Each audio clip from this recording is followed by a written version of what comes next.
Saluons-nous les uns les autres. Que Dieu nous bénisse. Amen, merci.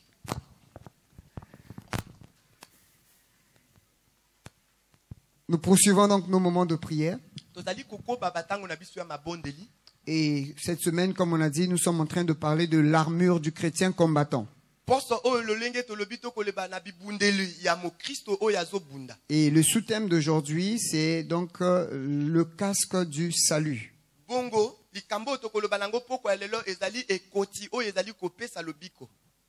Et nous avons pour cela notre texte de base, Éphésiens chapitre 6, le verset 17, la première partie.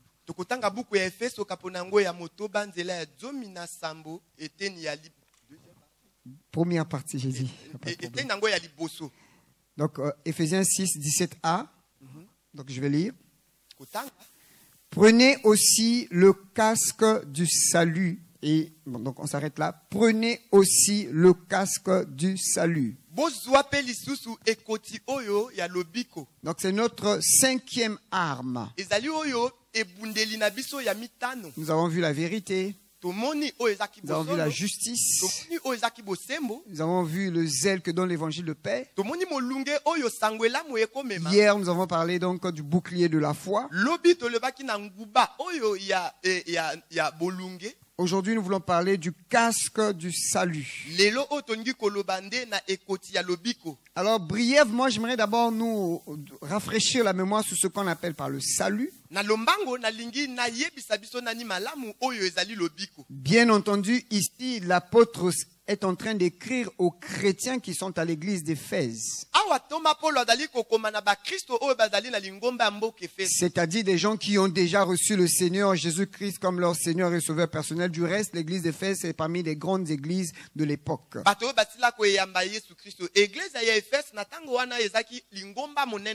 Donc ici, quand il parle de salut, il ne s'agit pas du salut quand tu as reçu le Seigneur Jésus-Christ. C'est un peu plus que ça. Et donc ici, donc, il s'adresse aux chrétiens. Donc il s'agit du salut qui parle par rapport aux enfants de Dieu, mais qui va revêtir un peu d'autres dimensions.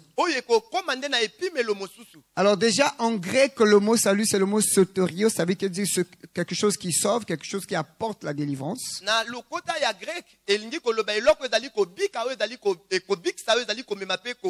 Ça peut aussi être la personne par qui Dieu passe pour délivrer son peuple. Comme on peut dire, le frère Gaylor est le salut de la serve pour un moment bien donné. Donc, ça dit que Dieu est passé par Gaylor pour sauver la serve pour une circonstance bien donnée.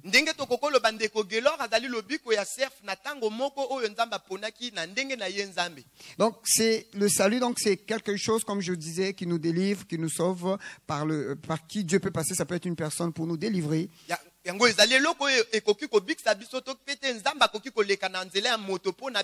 Mais comme aussi c'est l'espérance du grand salut futur que nous attendons. Sachant que la Bible était écrite non seulement en grec mais aussi en hébreu. Donc il est normal de voir aussi le mot salut en hébreu. Et en hébreu, pour la première fois que l'on nous parle du mot salut dans la Bible, en Deutéronome chapitre 32, le verset 15, on nous dit ceci: Israël est devenu gras et il a réjambé, tu es devenu gras et épais et replet. Et il a abandonné son créateur, il a méprisé le rocher de son salut. Donc ici, le rocher du salut qui est l'Éternel, c'est l'Éternel qui est donc le salut d'Israël. C'est-à-dire que quand Dieu a béni Israël, Israël est devenu dans une situation stable. La Bible nous dit que Israël est devenu gras. Israël a grandi, il est devenu gras. Voilà, et il a commencé à résister à l'ordre de Dieu. Il a commencé à réjamber à l'ordre de Dieu. Et il a oublié l'Éternel. Et ici, je crois que c'est Moïse qui est en train de parler. Il a oublié l'Éternel et l'Éternel qui se présente comme étant le salut d'Israël. Et le mot hébreu qui est utilisé ici, c'est le mot Yoshua. C'est-à-dire celui qui sauve, c'est-à-dire que l'Éternel est salut. Et quelque part, vous êtes déjà en train de vous dire, mais Yoshua, là, on a déjà entendu ça quelque part. Bien entendu, nous savons que Jésus-Christ, bien sûr qu'en grec, c'est Lésus.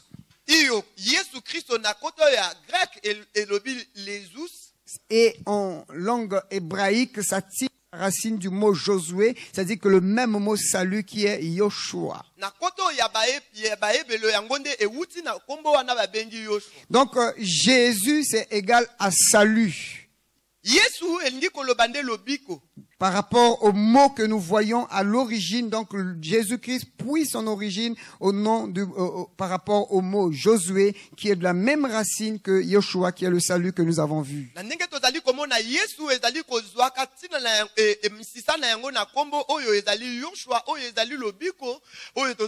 Donc quand nous parlons de salut, nous ne pouvons pas mettre de côté la personne de Christ. Nous ne pouvons pas mettre de côté la personne de Jésus. C'est pourquoi un jour, alors qu'on a arrêté les apôtres, on les a frappés, on va leur dire ceci: vous pouvez partir, vous êtes libres, à une seule condition, ne prononcez plus ce nom-là. Ne prononcez plus ce nom-là. Et c'est comme ça que les apôtres vont leur répondre dans Actes chapitre 4, le verset 12. Ils vont leur dire qu'il n'y a pas de salut en aucun autre nom si ce n'est par le nom de Yoshua, si ce n'est par le nom de Jésus. Et ils posent des bases pour nous dire, chaque fois que l'on parle de salut, dans sa globalité, non pas seulement parce que nous avons reçu le Seigneur Jésus-Christ. Recevoir le Seigneur Jésus-Christ, c'est un aspect de salut. Mais c'est plus que ça que le salut que nous avons en Christ. C'est un salut éternel, un salut global. Et par rapport à cela, les apôtres ont dit, jugez-en vous-même. Est-ce qu'il est mieux de vous obéir plutôt que d'obéir à Dieu? Nous allons continuer à annoncer le nom de Jésus. S'il faut que nous puissions mourir pour ce nom, il n'y a pas de problème. Parce que nous savons que même si nous mourrons maintenant, nous allons ressusciter un jour. Parce que nous n'avons pas peur de perdre notre vie. Donc le salut, la base, c'est Jésus. Et David pouvait dire dans Psaume 27 au premier verset, l'Éternel est ma lumière et mon salut. De qui aurais-je peur? Et je vais dire à quelqu'un ce soir que si l'Éternel est ton salut, si Jésus est ton salut, tu n'as rien à craindre. Tu n'as rien à craindre. David était sûr de cela. C'est pourquoi il disait, de qui aurais-je craindre? L'Éternel est le soutien de ma vie. Mais de qui aurais-je peur? Donc quand nous parlons de salut, nous devons être sûrs, il s'agit de Jésus, il s'agit de Yoshua, il s'agit de notre Dieu. Donc nous n'avons rien à craindre. Le plus important, c'est d'être fixé sur la personne de Christ, sur la personne de Jésus glorifié. Voilà quand on parle de salut. Mais ici, l'apôtre, il regarde le soldat. Il voit que le soldat a toutes les armes. Il a sa ceinture de sécurité. Il a ses chaussures. Il a son épée. Son bouclier. Il a sa cuirasse. Mais il a aussi le casque. La question qu'on pouvait se poser, mais pourquoi il n'a pas commencé par le casque? Parce que c'est quand même la pièce maîtresse de l'homme. Il y a la tête de l'homme qui est là. Mais pourquoi on n'a pas mis le casque en première position? Peu importe. Mais ce que nous retenons, c'est qu'il dit dans cette parole que nous devons nous prendre toutes les armes de Dieu. C'est pourquoi nous parlons de l'armure complète. Il n'y a pas à dire que moi j'ai pris mon bouclier, ça me suffit. Moi j'ai mes chaussures, ça me suffit. Non. Toutes les armes sont indispensables. Mais j'aimerais mettre quand même l'accent sur le casque. Pourquoi je vais mettre l'accent sur le casque? Eh bien parce que simplement dans le casque, il y a la tête du soldat. Et dans la tête du soldat, il y a des choses qui sont importantes. Notamment les facultés les plus précieuses. Les yeux par lesquels il peut voir l'ennemi. La bouche par laquelle il peut parler, il peut donner des instructions aux autres. Il a le nez pour sentir ceux qui ne sont pas bien autour de lui. Il a des oreilles pour toucher, pour écouter ce que l'ennemi est en train de préparer. Il a son système de pensée, son système nerveux qui est là, qui lui permet de réfléchir. Il a son intelligence là sur sa tête. Si on enlève ces facultés importantes, si on enlève les yeux à un soldat, si on enlève les oreilles à un soldat, on enlève le système de pensée à un soldat, il peut se présenter devant l'ennemi sans se rendre compte. Parce que son système de pensée est bouleversé. Quand quelqu'un devient un peu fou, comme on dit vulgairement, c'est parce que son système de pensée a été bouleversé. Soit par un accident de circulation, le cerveau a été secoué et on n'arrive plus à reconnaître la personne. On me dit que ça c'est Gaylor, j'oublie, je sais plus, je connais plus qui tu es. Parce que mon système de pensée a été bouleversé. Donc la tête du soldat est quelque chose de capital. La tête du soldat est quelque chose qu'on ne peut pas s'amuser avec. Souvenez-vous, bien aimés dans le Seigneur, alors qu'un jour on est venu en guerre contre le prophète Élisée. On est venu pour l'arrêter. Alors le disciple qui était avec Élisée commençait à avoir peur. Il a dit, ah, ils sont plus nombreux que nous. Mais Élisée va faire quelque chose. Cette armée qui était venue pour l'arrêter, Élisée a eu le contrôle sur cette armée à cause de la maîtrise des yeux de cette armée-là.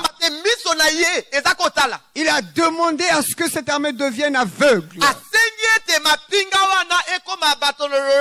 Toute l'armée qui était venue pour arrêter le prophète Élisée, après la prière du prophète, les militaires, les soldats qui étaient là sont devenus aveugles. Et c'est comme ça que Élisée, alors qu'ils sont venus pour arrêter Élisée, c'est Élisée maintenant qui les contrôlait. C'est Élisée qui leur disait ceci: suivez-moi, je vous emmène là où il y a le prophète Élisée. Alors que c'est lui le prophète. C'est lui qu'on est venu pour arrêter. Mais lui, il est conduit encore. Qu'est-ce que nous voulons dire par là? Dans le combat spirituel, si tes yeux sont aveuglés, l'ennemi peut te manipuler. L'ennemi peut te gérer parce que tu es aveugle spirituellement. Et c'est même la stratégie qu'il utilise aujourd'hui. Voyez même les grandes personnes. Un professeur à l'université, un grand ingénieur, mais qui dans la vie de tous les jours, vous ne comprenez pas qu'est-ce qui va dans son système de pensée. Parce que son système de pensée a été aveuglé. Et vous voyez un grand professeur, un grand ministre, en train de courir derrière ses propres filles. Parce qu'il a un système de pensée déréglé. Donc, bien aimé dans le Seigneur, la tête du soldat est quelque chose qu'on ne peut pas blaguer avec. Et pour cela, quand on nous parle du casque pour la première fois dans la parole de Dieu,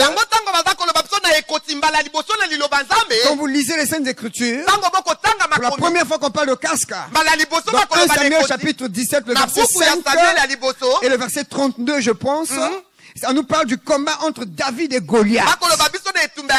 Et quand on présente Goliath, la première arme qu'on parle de Goliath, on dit qu'il avait un casque d'airain.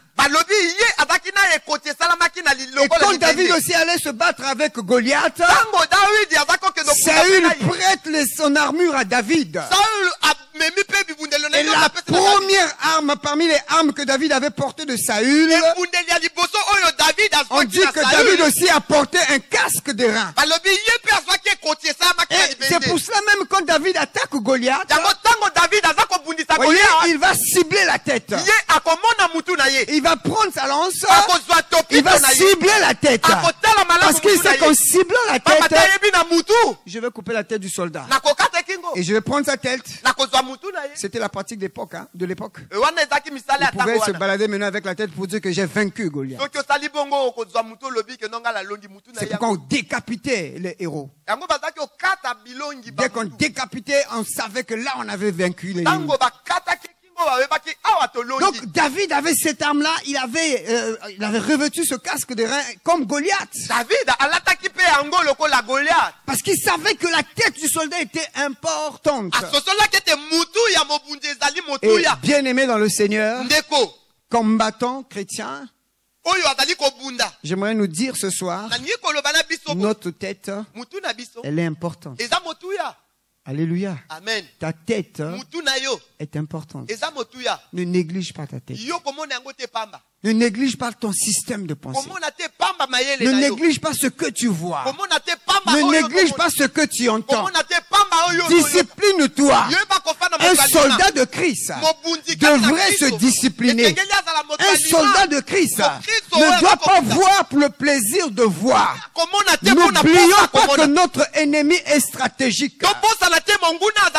Il est méthodique. Il va chercher à impacter d'abord notre système de pensée.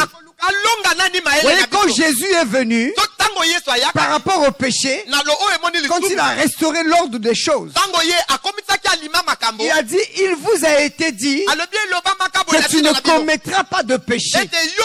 Mais moi je vous dis, le problème c'est pas l'acte du péché. Le problème c'est au niveau du système de pensée.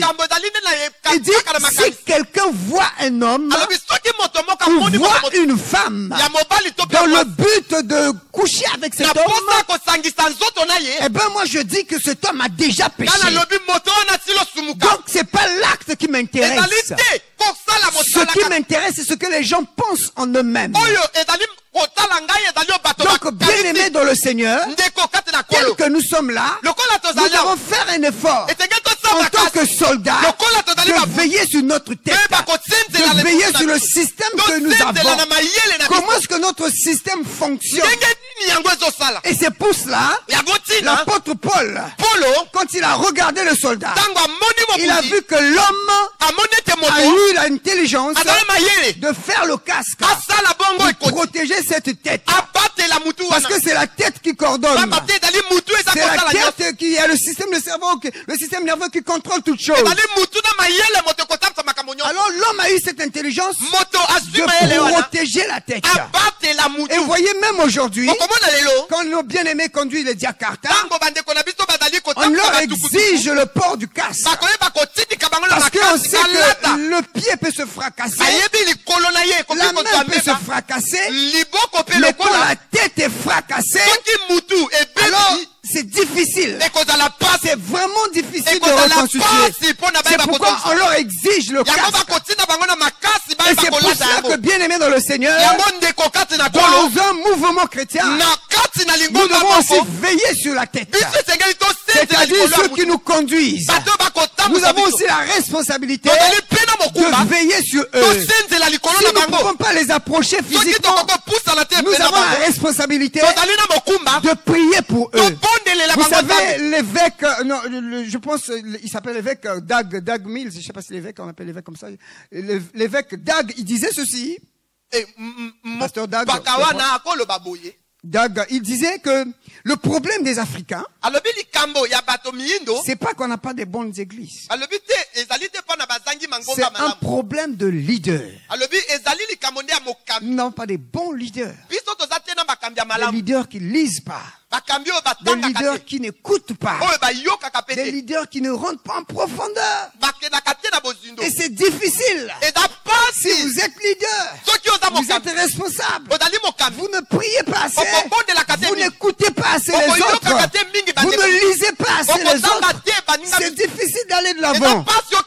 Et il y a que le peuple doit veiller. Et si le peuple ne veille pas, le leader peut emmener tout le peuple dans le péché. Comme nous partageons ce matin avec une maman, qui nous posait la question, mais frère, est-il normal qu'on mette la photo de l'homme de Dieu devant l'église?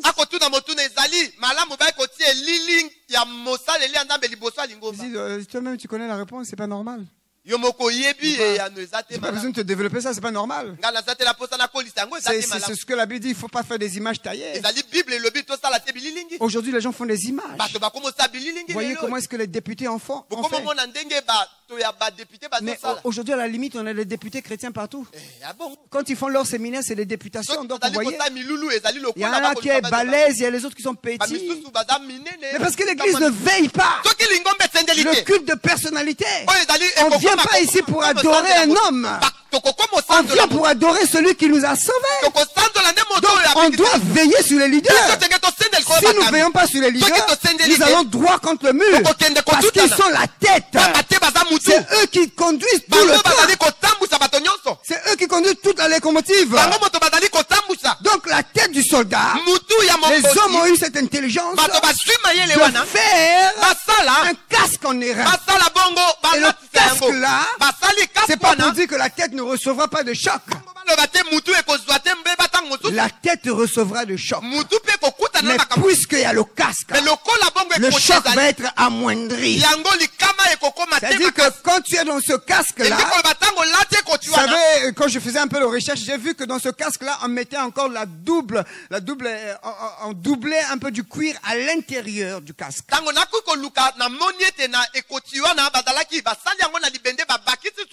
Voilà, il était des reins, mais on rajoutait encore du cuir à l'intérieur. De sorte que quand tu recevais un coup, ça dit que tu vas sentir seulement un mouvement, mais au-dedans de toi, il n'y a rien. Mais ça, c'est au niveau humain. Mais au niveau de Jésus, imagine le casque là, c'est Jésus lui-même. Quand il reçoit le coup, frère, je t'assure, tu ne vas même pas ressentir quelque chose. Tu ne ressentiras rien. Parce que c'est lui qui reçoit le coup. C'est pourquoi l'apôtre Paul pouvait dire, notre vie est cachée en Jésus. Il est difficile qu'un sorcier puisse nous atteindre. Il est difficile que l'enchantement puisse t'atteindre. Il est difficile qu'on puisse t'envoûter.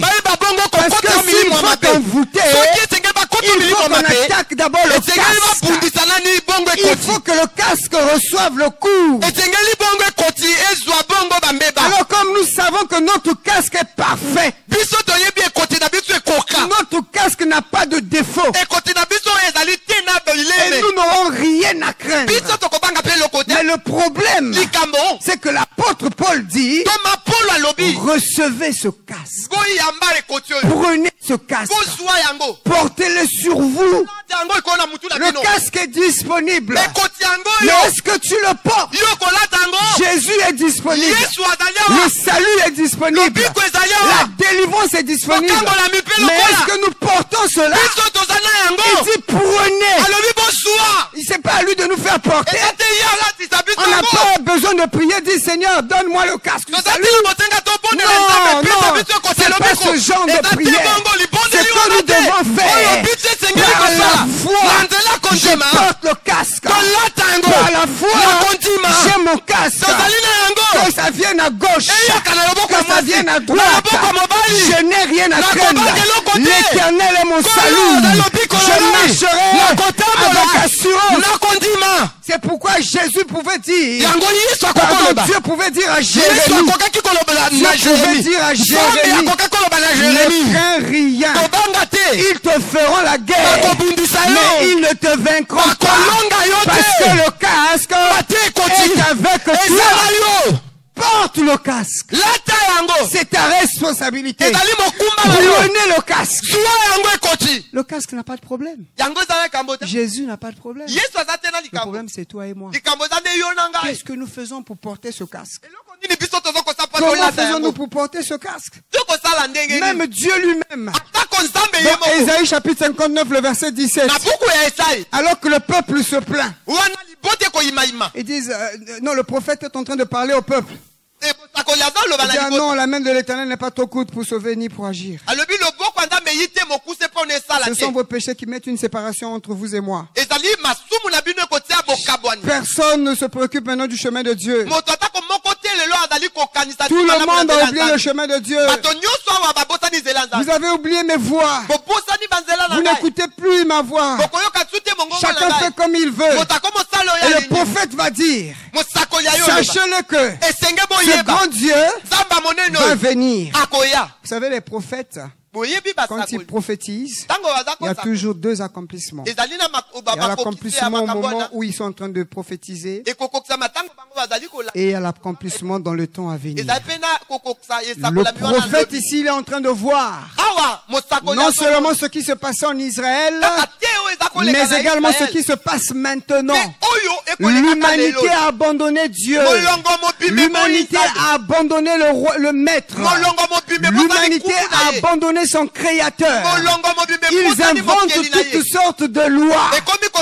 J'étais en train de suivre un documentaire, j'étais scandalisé. Où l'on nous parle que maintenant il y a des femmes poupées. C'est-à-dire que quelque part dans le monde il n'y a plus assez de femmes. Et les scientifiques ont créé des femmes poupées. C'est-à-dire tu vois une fille et tu vois que son visage est bien et tu demandes à ce qu'on prenne sa photo et ils vont te faire la même femme. Mais cette fois-ci en poupée. On va juste la brancher, la recharger et elle devient ta femme. Elle est là avec toi, elle partage avec toi, elle cause avec toi. Mon Dieu, où est-ce que nous allons? Le monde aujourd'hui, vous voyez jusqu'à quel niveau de barbarie, c'est même passé sur les chaînes Arte. Aujourd'hui, l'homme est tombé trop bas. Mais Ésaïe dit ceci, au chapitre 59. Alors que l'homme est tombé trop bas, Dieu va revenir un jour. Il dit quand il va revenir, il va se revêtir de la justice comme cuirasse. Il aura la justice comme cuirasse. Et sur sa tête, il va mettre le casque du salut. Qu'est-ce que Ésaïe voit à ce moment-là? Ésaïie est en train de voir avec son église. Après l'enlèvement, nous avons passé un temps là-bas avec Christ. Et quand nous allons revenir dans la bataille de Gog et Magog, dans la bataille d'Armageddon, je crois, et là avec Christ, Christ sera revêtu de son casque de salut et il va opérer la délivrance. Même Dieu lui-même se revêt du casque de salut pour le grand combat. Alors toi et moi, nous avons besoin de ce casque. C'est pour ça il est de ta responsabilité, il est de ma responsabilité d'accepter le casque et de le porter. Alors quelques vérités par rapport au casque. La liste n'est pas exhaustive. J'en ai noté peut-être 4 ou 3. Alors la première vérité par rapport au casque, j'ai plus ou moins commencé à parler de ça. C'est le renouvellement de notre intelligence. Le casque que Dieu nous donne, le casque du salut, la première fonction tout au moins dans ce que je vois, puisque nous avons dit la tête du soldat est indispensable. C'est que là, dans la tête, ce qui se passe, c'est d'abord le système de pensée. Comment est-ce que je réfléchis? Comment est-ce que je vois les choses? Et le casque que Christ nous donne, dans Romains chapitre 12 verset 2, on nous dit ceci: ne vous conformez pas au siècle présent, mais soyez transformés par le renouvellement de l'intelligence, afin que vous discerniez quelle est la volonté de Dieu, ce qui est bon, agréable et parfait. Le casque que nous avons apporté, ça doit nous apporter le renouvellement de l'intelligence.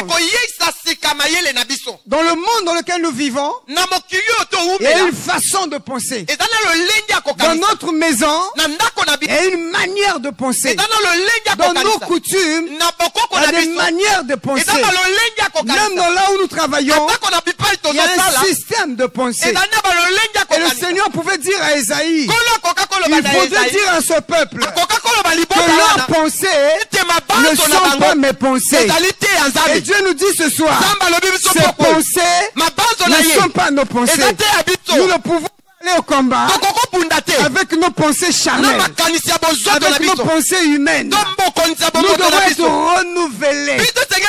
La métamorphose.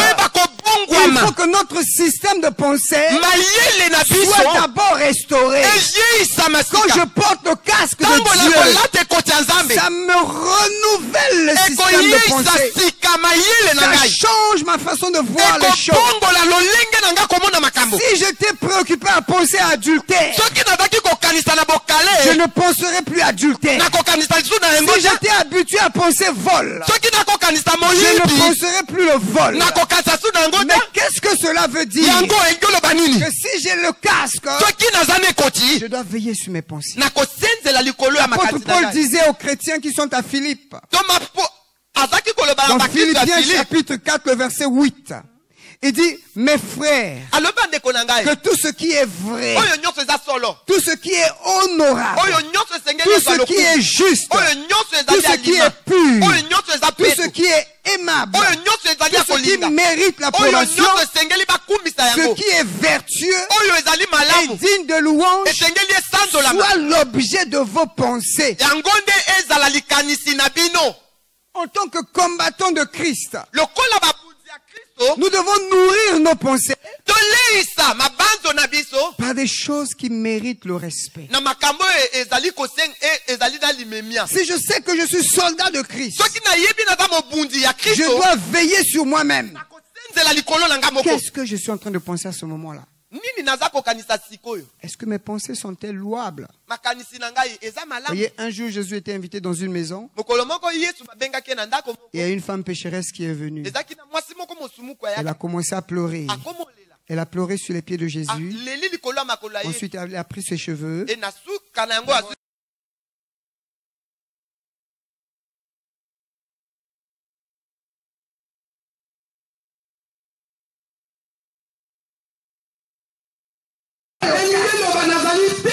Le système de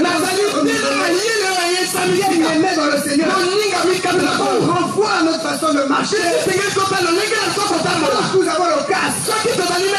Tout ce qui est bien, tout ce qui est honorable, nous devons nous intéresser. Ce sont les choses dignes de cela. Quand Dieu regarde nos pensées, ils sont capables de nous acclamer. Ah, cet enfant-là pense bien. Je vais faire un témoignage. Très souvent, quand il m'arrive de penser à quelque chose, je dis, ah, mais on manque telle chose. Parfois même pour ma propre famille. Ah, vraiment, il y a quelque chose qui manque. Ah, si seulement on pouvait avoir ça, ce serait une bonne chose. Mais parfois, la semaine qui suit, Dieu ouvre une porte et on obtient la chose. Sans que j'ai prié. Dieu a eu la bonne disposition du cœur. Cet enfant-là, il s'est dit que si j'ai l'argent, je peux acheter ceci, soit pour mes enfants, soit pour aider le frère, soit pour faire ceci dans la maison de Dieu. Et Dieu donne. Et quand il donne, s'il passe en action, il nous rajoute encore. Parce qu'il sait que le système de pensée de Dieu est renouvelé. C'est ça le combat que le combat que nous avons. C'est de travailler sur nos pensées. Laissez le Saint-Esprit nous vider. Vide-moi dans ma manière de voir les choses. Enlève ce qui est mien. Mais les pensées, mais non moi. Comment nous allons voir les pensées du Seigneur? Nous verrons certainement cette la semaine prochaine. La deuxième vérité par rapport au casque du salut, c'est l'appropriation de la doctrine biblique. L'homme posséder la doctrine biblique. Si mon système de pensée est renouvelé, je ne vais plus m'amuser avec la doctrine biblique. Je vais prendre mon temps de lire, de relire, de relire, de méditer. Méditer la parole. Pas une lecture. Non. Je veux méditer. Je vais chercher d'autres versions. Je vais aller en profondeur. Je vais chercher à étudier le grec. Je vais chercher à étudier l'hébreu. Je vais poser des questions. Regardez l'apôtre Paul. Il pouvait dire à Timothée, quand tu vas venir, n'oublie pas les parchemins, n'oublie pas mes livres. J'ai besoin de lire. Je dois m'approprier de la doctrine biblique. Je dois être capable de défendre cette doctrine. Je dois être capable on parle de la Trinité. Même si je n'étais pas là au concile de Nicée, la Trinité n'est pas écrite. Aujourd'hui, les enfants de Dieu, il y a quelqu'un qui va dire mais la Trinité n'est pas dans la Bible. Tu es sûr? Oui, non, je suis sûr. Il commence à fouiller. Tu as raison. Voilà quelqu'un comme ça qu'on va mener balloter. Parce qu'on a dit qu'il n'y a pas cette doctrine, il n'y a pas le mot dans la Bible. Mais si je suis passionné de Dieu, je vais chercher à comprendre. Pourquoi il n'y a pas ce mot-là? Quand je vais commencer à chercher, je vais me rendre compte qu'il y a eu des hommes avant moi qui avaient la même préoccupation. Et je vais regarder ce qu'ils ont écrit. Je vais voir leur recherche. Aujourd'hui, je peux encore voir le concile de Nicée.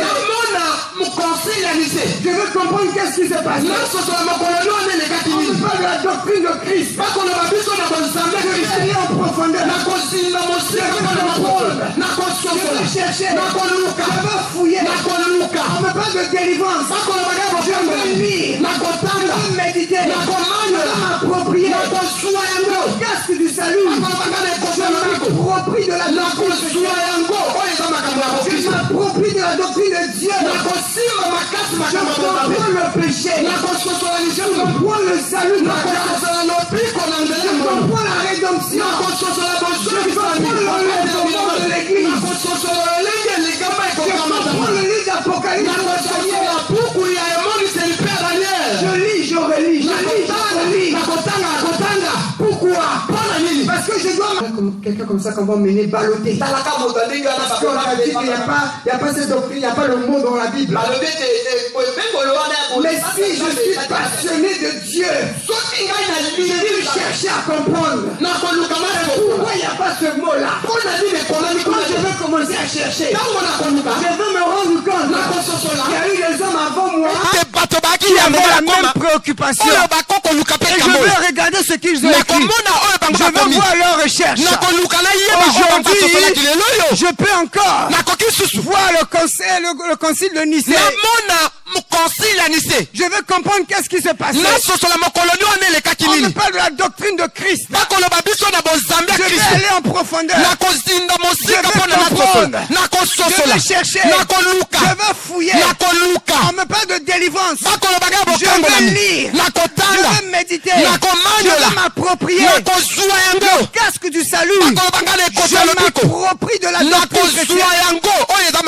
Je m'approprie de la doctrine de Dieu. Je comprends le péché. Je comprends le salut par grâce. Je comprends la rédemption. Je comprends l'enlèvement de l'église.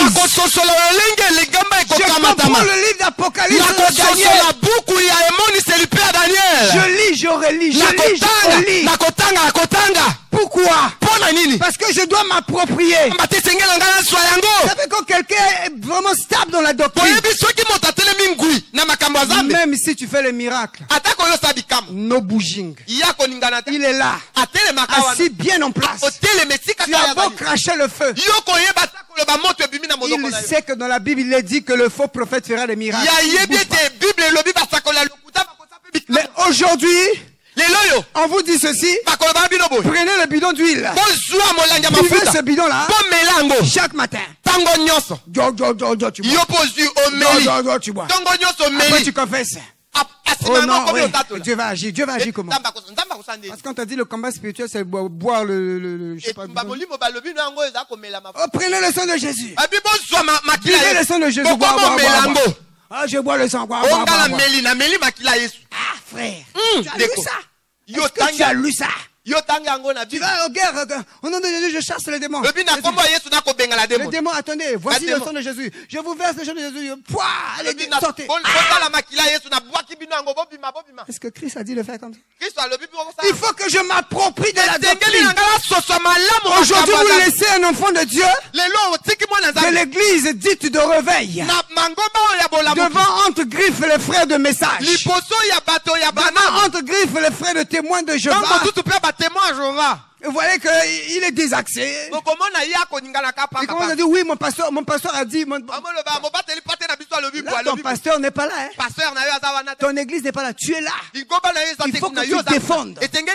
Il faut que tu t'appropries. Si tu es incapable de fermer la bouche à ceux qui viennent contredire, il y a un problème. Ça veut dire que tu n'as pas compris le cas. Parce qu'il faut que tu t'appropries de la doctrine. Comment tu peux rester bébé spirituel éternellement? Ah non. Même dans la Bible, on dit que l'un des signes du temps de la fin, c'est que la connaissance va augmenter. Et personne ne pourra plus enseigner l'autre. Est-ce que vous ne remarquez pas que nous sommes en train d'arriver à une tendance où parfois même les prédicateurs ont du mal à placer le message? Parce que le niveau de connaissance aujourd'hui a tellement atteint des niveaux graves.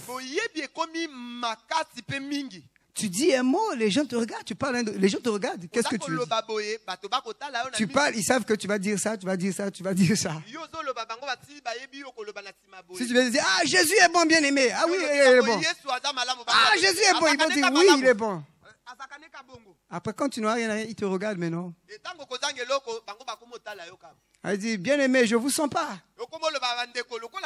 Tu veux nous sentir comment? Oh, mais est-ce que vous êtes là? Bougez les mains. Oh, dites-moi un bon amen. Le temps est en train de passer. Il ne s'est pas approprié de la doctrine. Un amen vitaminé. Hein? Ouais, on commence à inventer des termes qui n'existent même pas. Parce qu'on n'a pas la doctrine avec nous. On s'amuse avec la doctrine. Frère, interprète. Encourageons le frère. Vous voyez? Donc tu n'as plus rien à dire. Donc, ça veut dire qu'il faut aller en profondeur. Il faudrait que tu t'appropries. Parce que même nos enfants là, nos enfants qui viennent même là, ils écoutent. J'étais surpris là quand on est rentré à la maison avec les enfants. J'ai écouté mon fils dire à sa soeur, je sais pas, il dit mais on a dit il faut pas mentir hein. Faut pas mentir, le pasteur a dit ça, il faut pas mentir. La vérité est peinture. Un enfant qui est là, qui s'amuse pendant qu'on prêche là, mais qui retient déjà ces choses. Bon, maintenant, toi, âgé, femme au foyer, père de la famille, habitué au manioc. Mais quand c'est la parole de Dieu, non, tu n'es pas habitué. Il y en a même avant de dormir, la parole de Dieu leur sert vraiment. Avant de dormir, je prends la Bible et commence à lire. Car Jésus avait dit... Comment tu vas aller au combat, tu t'appropries pas de la doctrine chrétienne. Jésus a résisté le diable, comment? C'est pas par la parole. Mais le diable connaît la parole. Les apôtres de Satan connaissent la parole. Je vous assure, les gens qui sont dans l'erreur là, quand ils vous prêchent la parole, pardon, ils te prêchent, ils te décortiquent, ils te prêchent. À la fin, quand tu regardes sa vie, tu dis comme ça là. Et si tu as été enseigné, tu sais qu'un bon arbre ne peut que produire des bons fruits. Puisque lui, il me dit des bonnes prédications et sa vie n'est pas en règle, je mets une croix. Je ne peux pas venir vous parler de la sanctification alors que moi je ne vis pas dans la sanctification. C'est pas possible. Je dois m'approprier de la doctrine chrétienne. C'est pourquoi Paul disait dans Éphésiens chapitre 13, verset 4, verset 13 à 14, il dit, afin que nous ne soyons plus des bébés, des enfants. Flottant et ballotté par tout vent de doctrine. Maintenant là c'est le feu. Hey, c'est le feu. Maintenant là c'est je sais pas moi quoi. Hey, c'est maintenant comme ça. Maintenant là il faut amener le bâton de Moïse à l'église. Il faut amener le bâton. Chacun emmène le bâton. Le pasteur prie, tu prends ton bâton. Dès que tu vas à la maison, il y a un problème. Le bâton de Moïse est là. Le bâton de Moïse est là. Approprions-nous de la doctrine chrétienne. Troisième vérité par rapport au casque. L'assurance du salut.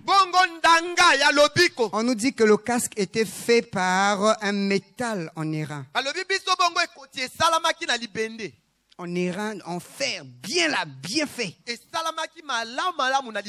Ça montre que rien ne peut traverser le casque. Ça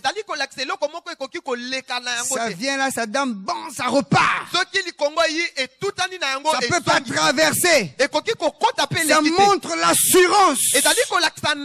Ça montre la fermeté. Que je suis sûr. Puisque j'ai le casque, j'ai l'assurance que je suis sauvé. Que j'ai l'assurance que rien ne va me séparer de Dieu. Même pas un ange. Même pas une femme. Même pas de l'argent. Même si les gens disent que chaque homme est corruptible, le problème c'est juste question de prix. Non, avec nous c'est pas ça. C'est pas un problème de prix. Pour ce que nous avons là, il n'y a pas de prix. Nous sommes rassurés. Nous sommes sûrs que nous appartenons à Christ. Nous avons l'assurance que même dans la misère, même dans l'adversité, nous n'allons pas abandonner ce Dieu-là. Nous n'allons pas nous séparer de ce Dieu. Joseph a dit à cette femme-là, le maître de cette maison, il m'a tout donné, sauf toi. Comment est-ce que je veux pécher contre mon Dieu d'abord, ensuite contre cet homme? Je ne pécherai jamais. S'il faut aller en prison, j'irai en prison. Et il savait qu'il était sûr de son Dieu. C'était un homme résolu. Quand on a le casque, on n'a rien à craindre. On peut nous jeter les projectiles. On peut nous jeter les flèches. On est là bien en place. On sait que ça ne va pas traverser la tête. À la limite même, on va faire comme ça. Le projectile vient. Tu vas même accepter que le projectile te tape. Parce que tu sais en qui tu as cru. L'assurance du salut. Parce que nous sommes attachés à Dieu. Le temps nous manquerait de lire d'autres textes que j'ai prévus pour ça. Mais lisez 2 Corinthiens chapitre 4 verset 8. On nous parle de l'assurance que nous pouvons avoir. Je passe. La 4e vérité, c'est que nous devons avoir la considération de notre destination finale. Quand j'ai le casque, je suis rassuré de la victoire. Le casque me fait voir ma destination finale. Vous savez, quelqu'un qui quitte Mikalou pour aller à Soproji, le bus se fera des arrêts. Mais ce n'est pas sa destination finale. Quand nous avons le casque, nous savons que le casque qu'on nous a donné là, le casque du salut, le salut qu'on nous a donné, c'est un salut éternel. Ça veut dire que même ici dans mon corps physique, je n'ai pas touché au bien matériel. Je n'ai pas touché à la guérison. Mais je sais qu'au dernier jour, ma vie sera changée. Je serai changé en un autre homme. Je ne suis pas destiné à aller en enfer. Je ne suis pas créé pour aller en enfer. Je suis sauvé et j'appartiens au royaume de Dieu. Ma destination, c'est là où Jésus se trouve, que moi aussi je puisse être là, avec le Père, avec mes frères, avec mes soeurs, en train de célébrer Dieu.